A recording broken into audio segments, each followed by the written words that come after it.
الموسم الأول خلص لما سيسيو اعترف لتريل بإن هو اللي بيمتلك جيش البطجر، وبنبدأ الموسم التاني مع تريل لما كانت في طريقها وراجعة لغرفتها، وكانت بتفكر في كلام سيسيو بإن هو قائد جيش البطجر.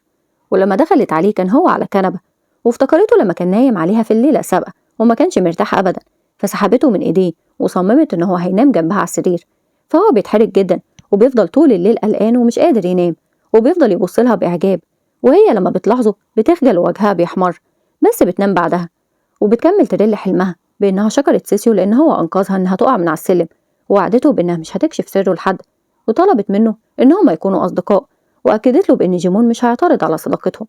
وبيقوم سيسيو من جنب تريل لأن هو مش قادر ينام، وهي لما بتحس بيه بيطمنها إن هو بخير. ولما بتصحى تريل في الصباح بتلاحظ إن سيسيو وجهه مرهق، فبتفهم إن هو منامش طول الليل. وبتدخل عليهم بندورة وبتفهمهم غلط لما بتلاقيهم قاعدين جنب بعض، بس تريل بتهديها. وبعدها سيسيو قال لها إن هو موافق على اقتراحها، وبنعرف إن تريل اقترحت عليه إن هو يظهر قدراته علشان يحسن وضع ولد، وإن هو بكده هيكسب قلوب الناس. ففكر بإن هو هيكون شيء في مصلحته فعلا، وعلشان كده وافق، بس فكرها بإنه هيتعرض لآثار جانبية، وقال لها هو مبتسم إنها هي اللي هتعتني بيه في الحالة دي، وهي وافقت من غير تفكير، بس كانت مستغربة ابتسامته. وبيدخل فارس بسرعة على ألبرت وهو مع الضوء، وبيبلغوا إن محاولة قتل سيسيو وتريل فشلت، فبيتضايق جدا، وبيأمروا تانيتار إن هو يروح لهناك بنفسه علشان يصلح الأمر، وطبعا هو بيطيع أوامره. وبتروح تريل مع سيسيو للسوق، وبيظهر قدامها الولد الصغير اللي هي ساعدته في السابق وبيحييها، بس هي بتتفاجئ وبتتضايق جدا لما بتلاقي إن في آثار ضربة على وجهه، وساعدته بالنقود مرة تانية، وسألته عن مين الشخص اللي ضربه، فوصف لها شكله وقال لها إن هو ضربه علشان ياخد منه نقوده. فسألته ليه ما أخدش من الطعام اللي بيتوزع، فقال لها إن دور منزلهم لسه ما جاش، وطلبت منه إن هو يوصلها لمنزلهم. ولما بياخدها لهناك بتلاقي إن هو حي فقير جدا، والكل بيتشاجر بسبب الفقر، وبيعرفهم الطفل على أمه اللي بتخاف بمجرد ما بتشوفهم، وبسرعة بتعتذر لهم لو كان ابنها عمل شيء غلط، وطلبت منهم إن هم يسامحوه، وهي بتحضن ابنها جامد. فقال لها سيسيو إنك بكده بتألميه، وحط إيديه على وجهه وعالجه بسرعة. وبتتفاجئ أمه وكل الموجودين لما بتلاقي إن الكدمة اللي كانت على وجه ابنها اختفت تماما، وبتفضل أم الولد تشكره. وقتها بيطلب كل الموجودين منه إن هو يساعدهم هما كمان، ولقبوه بالكاهن. وأكدت لهم تريل بإنها هي وسيسي هيساعدوهم، وبدأوا يدخلوا عليهم بالدور، وفعلا ساعدوهم كلهم. وبعد ما خلصوا بتبلغهم أم الطفل بإن في سيدة نبيلة وهي اسمها نيل دايما بتزورهم وبتعطف عليهم، عاوزة تقابلهم. وبتحييهم نيل، وبتقول إنها جت علشان تتأكد إذا كانوا هما محتالين ولا صادقين، لأن غريب إن يظهر شخص وفجأة بيوزع الطعام وبيعالج الناس، وأكيد وراه هدف معين. وبسرعة طلعت السكينة وجرحت نفسها، وطلبت من سيسيو إن هو يعالج جرحها لو هو فعلا مش محتال. وبيكون سيسيو وتريل مستغربين اللي هي عملته، بس سيسيو بيطمن تريل بنظرة كلها ثقة، وبيمسك الجرح وبيبدأ يعالجه فعلا. وبتستغرب نيل جدا لما بتلاقي إن جرحها اتشفى بالكامل، وسألتها تريل بثقة إذا كانت هي مصدقاها دلوقتي، وطلبت منها قائمة بأسماء المرضى اللي حالتهم حرجة. بعد كده أكويرا بتبلغ تريل إن مجلس شيوخ عيلة ديريك بيرفضوا تنصيب سيسيو، وفكرت تريل بإنها كانت عارفة إن الأمر هيكون صعب مهما هي حاولت تكسب قلوب الناس. وأكدت لها أكويرا بإن رئيس الشيوخ وهو اسمه أيوماتر هو اللي بإيديه القرار، وإن نقطة ضعفه هي بنته نيليسيا، وهي عندها مرض نادر. وأول ما بتسمع تريل اسم نيليسيا بتحس إن هو اسم مألوف بالنسبة لها، واقترحت عليها بإن لو سيسيو عالجها فبكده هيكسب تأييد أيوماتر. لكن المشكلة هي إن نيليسيا نفسها هي اللي بترفض العلاج، وأكدت لها بإنها بتكره الماركيز ألبرت وابنه جيمون. وبتقدم لهم نيل القايمة بأسماء المرضى، وبتتفاجئ تريل بعددهم الكبير، وبيبدأوا كلهم يشتغلوا مع بعض، وكل واحد كان بيساعد بطريقته. وقالت لها نيل إن الأطباء كانوا بيرفضوا إن هما يعالجوا الفقراء بدون مال. وفجأة بتناديها تريل باسم نيليسيا، ونيل فعلا بترد عليها، فبتتأكد تريل بإنها هي نفسها نيليسيا زي ما كانت بتشك. وقتها بتحس نيل بالغضب، وبيكون سيسيو بدأ يحس بالتعب، ولما بيحاول إن هو يقف بيقع، لكن تريل بتلحقه وبتسنده، وبتكون بندورة متضايقة جدا من قربه منها. في اللحظة دي بيدخل عليهم طفل صغير قرصه النحل لأن هو حاول يسرق العسل لأن هو كان جعان، فبتفهم تريل إن الطعام بيتسرق ومش بيتوزع على الفقراء، وبيكون الولد خايف من رد فعلها، بس هي بتطمنه، وبتسأل سيسيو إذا كان هو هيقدر يساعده ولا لأ. وفعلا سيسيو بيساعده، وبيكون الولد فرحان جدا، وبتديله تريل الحلوى وبيودعوه. وفجأة بتتغير تعبيراتها للغضب، وبتظهر وهي بتحاسب الشخص اللي كان مسؤول عن توزيع الطعام، بس هو توسل لها وأكد لها إن هو بريء وإن هو وزع الطعام بالفعل، وقال لها إن هو سمع إشاعات بإن في مجموعة بتاخد الطعام من الناس بالقوة. بس هي ما كانتش مصدقاه، وكانت هتطلع سيفها، بس هو عرض عليها إنها تتأكد بالحقيقة بنفسها، وأخدهم وهم متخفيين لمكان توزيع الطعام. والناس فعلا أخدوا الأكل، ولما كانوا في طريقهم وقفوهم بلطجية وسرقوا أكلهم، وكان الناس بيتوسلوا ليهم إن هم يسيبوهم، فقال لهم البلطجي إن هو من فرسان الماركيز وإن هو أحق منهم بالأكل. وهنا بتتدخل تريل وبتوقفهم وبتقوله إن لو في شخص محتاج للأكل يجي وياخده بنفسه. فبيرد عليها البلطجي بإن في سوء فهم. في اللحظة دي بيظهر شخص من وراهم وهيضربهم، بس سيسيو بيلاحظه وهو اللي بيضربه الأول، فبيتضايق البلطجي أكتر وبيأمر زمايله بإن هم يقبضوا عليهم. فبتسحب تريل وسيسيو السيف وهما اللي بينتصروا عليهم. وهنا بيخرج فارس بيكون رتبته أعلى منهم وبيسأل فرسانه عن اللي بيحصل، بس بيقدر يتعرف على تريل. وقالت له هي على البلطجي بإن هو يسرق الطعام باسمه وبيبيعه، وطلبت منه إن هو يتحقق أكتر من مرؤوسيه، وقالت له إنها هتسترد منه 5 أضعاف تمن الأكل. فبيطلب منها الفارس بإنها ما تكونش متعجرفة، وسألته إذا كان فعلا الفرسان بيختفوا من حواليه مع ترك رسالة استقالة. ولسه كان في فارس هيجاوبها، بس الفارس الأعلى بيمنعه. فبتمشي هي وسيسيو، ولما كانت في غرفتها فضلت تفكر بإن أكيد هيكون في لصوص أكتر وإنها لازم تلاقي حل صارم. وبعدها بتنام. وتاني يوم بتبلغها بندورة بإن في إشاعات انتشرت بإن في ملاك بينقذ الناس وبيعاقب الحرامية. فقررت تريل بإنها لازم تاخد موافقة نيل في أسرع وقت. وليلتها لما بينتهي سيسيو من عمله بيكون مرهق جدا، وبتشكره تريل على عمله، فبيضحك سيسيو وبيكون سعيد لمساعدته للناس. وهنا بتفتكر هي حلمها في الليلة السابقة، وإنها اتسامرت مع سيسيو في أمور كتير وكلمته عن جيمون وعن حياتها الشخصية، وكانت متأكدة إنها مع الوقت هتفتكر كل الأحداث، بعكس سيسيو اللي كان بيتمنى إنها ما تفتكرش أي شيء. وبتقوله تريل إنها متأكدة بإن هو هيصبح الماركيز قريب جدا.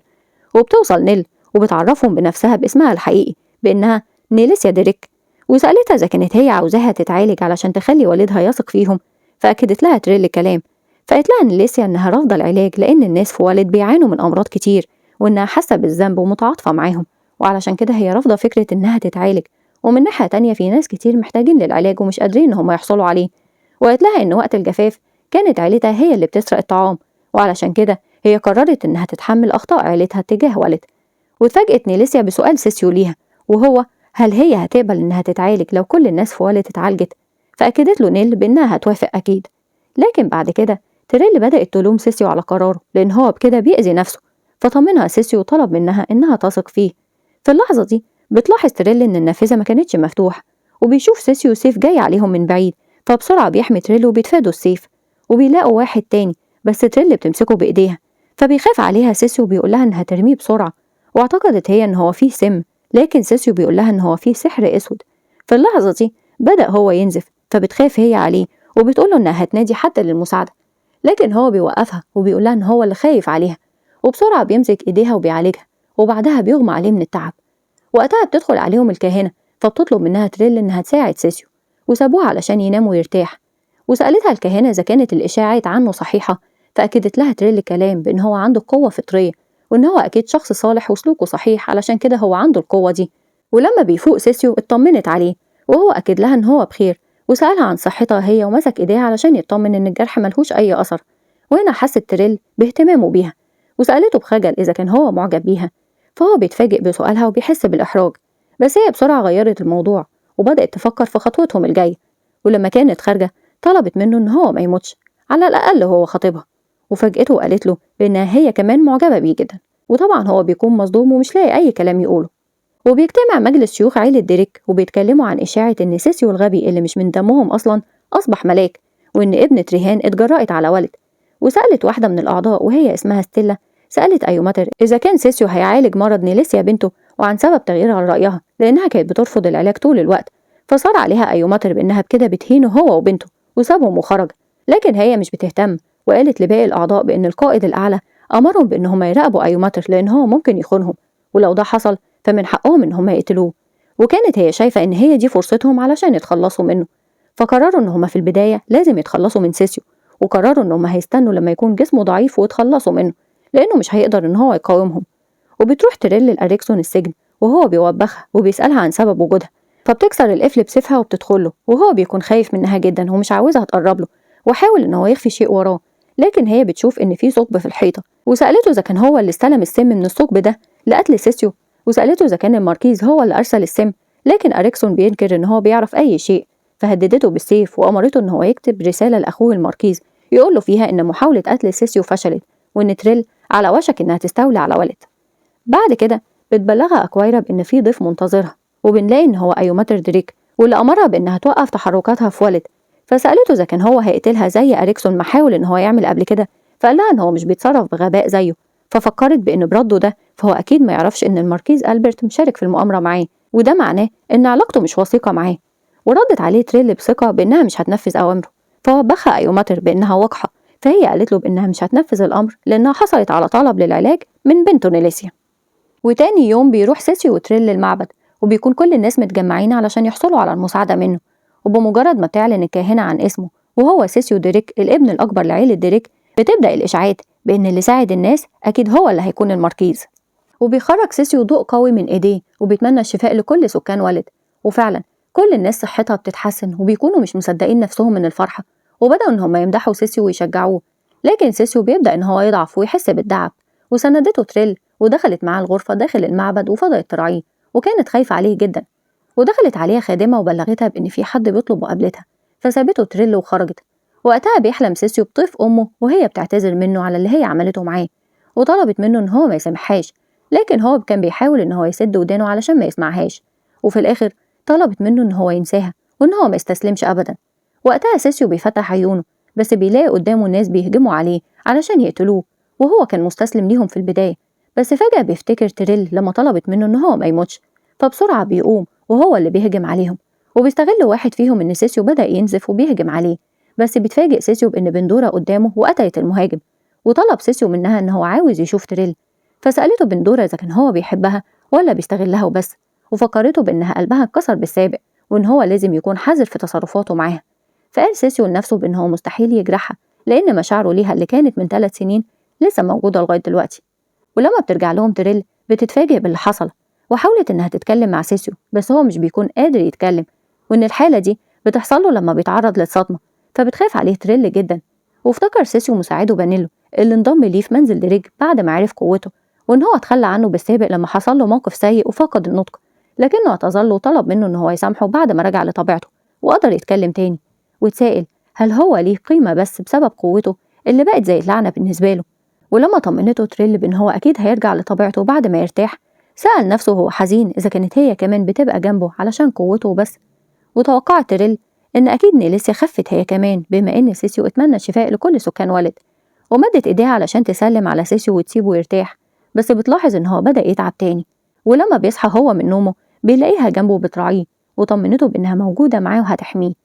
ودخلت عليهم الكاهنة وبلغتها بإن السيد أيوماتر موجود، فشكت تريل بإن هو فخ مرة تانية، لكن الكاهنة أكدت لها بإنها تعرف شكله كويس جدا.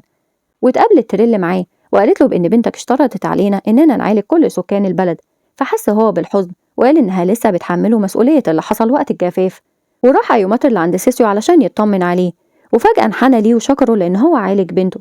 وبتكون تريل وسيسيو مصدومين جدا من رد فعله، وقال لهم إن هو هينفذ وعده ليهم وهيخليه هو الماركيز. بس فجأة بيسمعوا صوت بيقول لهم إن دي تفاهات، وبيلاقوا قدامهم أعضاء مجلس شيوخ عيلة ديريك وهم داخلين عليهم. وطبعا بيتفاجئ بيهم أيوماتر، وبتكون ستيلا متضايقة جدا إن سيسيو لسه عايش. وبتفتكر تريل أريكسون لما قال لها إن ستيلا هي اللي ساعدته في ولد، وفضلت تبص لها بتحدي.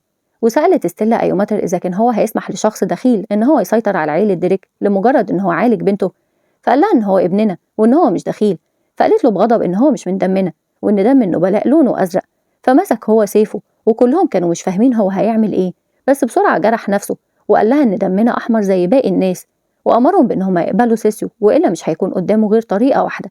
فسألته ستيلا بغضب إذا كان هو متأكد إن هو هيخون العيلة، وأمر زميلها كل فرسانهم بإنهم يقتلوهم. لكن أيوماتر بتحدي بيقوله إن ريهان الصغيرة هي اللي هتواجههم لوحدها. وبتحس تريل بإن هي دي فرصتها، بس قالت لنفسها إنها مش هتقتل الجنود لأنهم هيكونوا جنود سيسيو في المستقبل. وفعلا بتنتصر عليهم تريل وبيقبضوا عليهم كمان. وبيضحك أيوماتر وبيقولهم بتحدي بإن هو المسيطر الوحيد في كل شيء.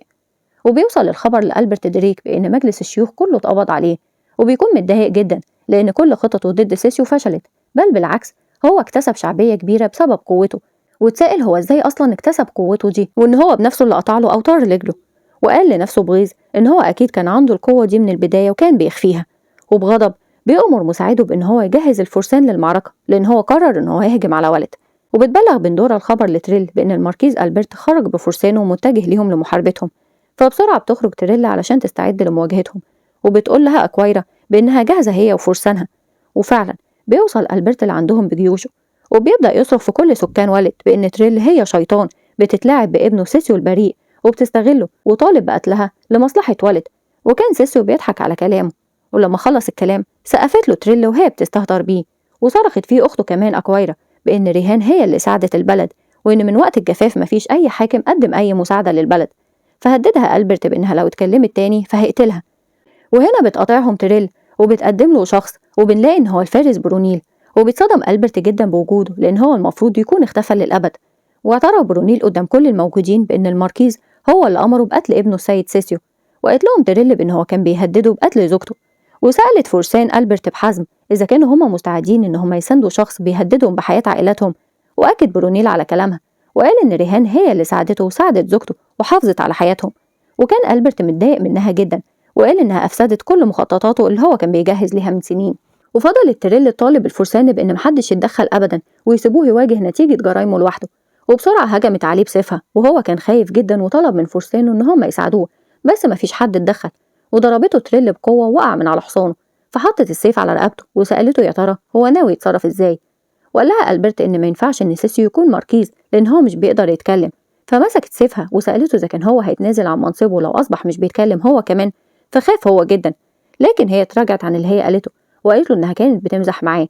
وقال لها ألبرت إن برونيل مش هيفيدك أبدا، وصرخ فيه بإن هو خانه وانقلب ضده لأن هو جبان. وصرخ في كل فرسانه وأمرهم تاني إن هم يقبضوا عليها، لكن هم ما اتحركوش من مكانهم وبدأوا إن هم يتخلوا عن مناصبهم معاه. وطمنتهم تريل بإنها تعينهم كلهم عند قائدة الفرسان إنهارت.